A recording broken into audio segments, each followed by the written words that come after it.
국민의 입장에서 난감한 문제 하나가 더 있습니다. 그러니까 탄핵 변호인이었죠. 김계리 변호인.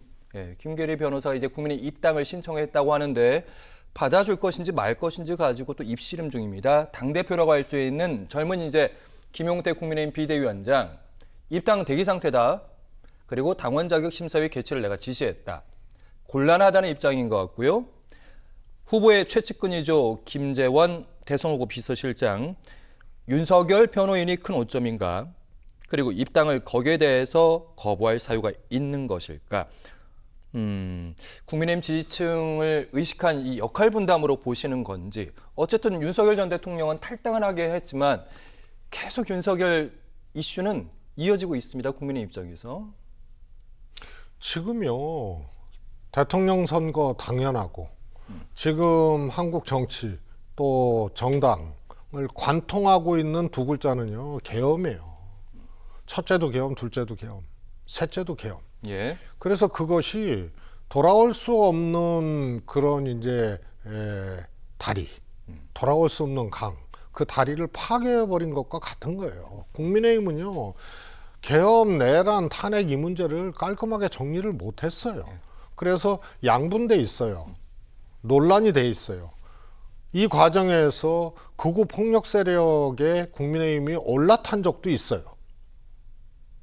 그리고 예. 내란에 반대하고 계엄에 반대하는 사람들은 쫓겨났어요. 그리고 대선을 치러요. 저게 봉합이 안 되는 거예요. 저 깊은 고를 서로 왔다 갔다 할 수 있는 다리조차 계엄이라는 상황에서 저게 파괴됐기 때문에 계엄과 탄핵을 내란을 정리를 못한 정당이기 때문에 김계리 변호사 문제도 저렇게 양론이 있는 거예요. 계엄의 강, 탄핵의 바다. 그래서 입당을 받아도 문제, 예. 뭐 안 받아도 문제 그렇게 돼버린 거죠. 그건 뭐냐면 계엄, 탄핵, 내란에 대한 정당적 차원의 국민의힘의 입장이 정리가 안 된 거예요. 어쨌든 후보는 이제 계엄에 대해서 사과하고 그때 당시로 돌아간다면 나는 국무회의에 참석했다면 말렸을 것이다. 그리고 국민들에게 혼선을 끼쳐서 사과드린다. 이런 말씀은 했는데 그걸 충분하지 않고 내부 정리가 안 됐다는 말씀.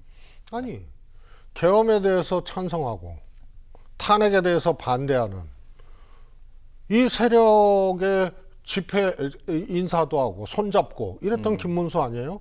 그리고 국무회의에서 계엄에 대해서 국무위원들 전부 일어나서 국민들께 사과하라 그러니까 김문수 혼자 꽃꽃문수 안 일어나고 사과 안 했단 말이에요. 예. 그것 때문에 대선 후보까지 온 거예요, 사실은.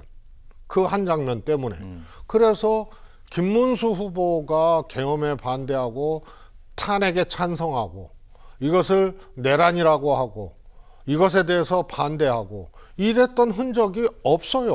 오히려 국민들은 김문수 윤석열 대통령의 계엄에 대해서 옹호하고 탄핵에 대해서 반대하고 또 계엄 옹호 탄핵 반대했던 극우 폭력 세력에 올라타고 이렇게 국민들은 규정을 한 정치인이 계엄에 대해서 국민들의 심려를 끼쳐드려서 죄송합니다라고 대통령 후보 김문수가 사과를 하더라도 예. 본인은 사과 안 하잖아요.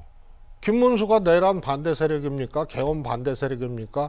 탄핵 찬성 세력입니까? 그 반대편에 있었던 사람이거든요. 그래서 자신이 후보가 될 자격이 없는데 지금 후보가 돼버린 거예요. 그러니까 어쩔 수 없이 윤석열 계엄에 대해서 사과를 한 거지 예. 계엄과 탄핵에 대한 자신의 입장에 대해서는 밝히질 못하고 있는 거예요. 김문수는 윤석열 대신해서 사과할 게 아니고 예. 본인이 사과해야 돼요. 사과하는 순간 대선 후보 자격이 없는 거예요. 그러니까 어정쩡한 거죠. 알겠습니다. 김문수 후보 입장에서는 충분히 고민이 되는 말씀 들었습니다.